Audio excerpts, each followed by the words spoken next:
Hi guys! Meron pa tayong taste test ngayon. Ito yung Yema cake. Tingnan nyo siya guys. Oh.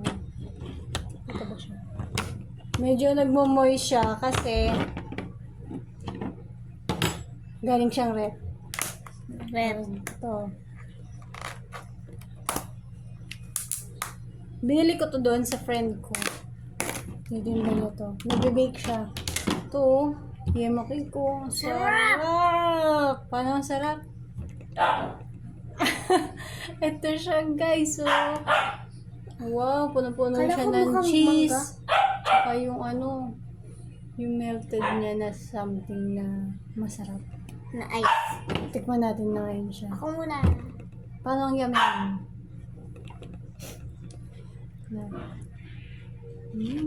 Malambot yung pinakatinapay niya. Sarap pa yan? Oo. So, hindi siya matigas. Kahit na-irep na namin siya, hindi siya tumigas. At ito, guys, Nanini mo na ako rin. oh, Ako, ikaw muna. ako muna. Ako nakukuha sa akin. Ako naman. Sarap Ito. guys. Yema cake. Ito, Hindi guys. siya ganun ka-sweet. Tapos yung creamy, ang sarap. Ang lasa. Wow! Maasim ba yan? Hindi. Sarap niya. Sarap po niya talaga. Marirecommend ko siya talaga. Sarap niya. Pag gusto nyo i-try guys, share lang ako. Para Ano pa ulit sarap? di ba guys, sasarapan siya. Ano? Sarap niya oh. Yema cake. Nagre-reseller din daw siya.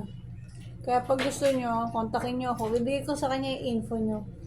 Info niya pala. Sorry. Sarap Matay niya. ulit. Wala. Matay ulit. Hindi ako mahilig sa matamis. Totoo lang. Pero pag hindi siya ganong matamis, yung sakto lang yung tamis mo. Ayan. Tsaka ma-cheesy. Tsaka masarap. Creamy talaga.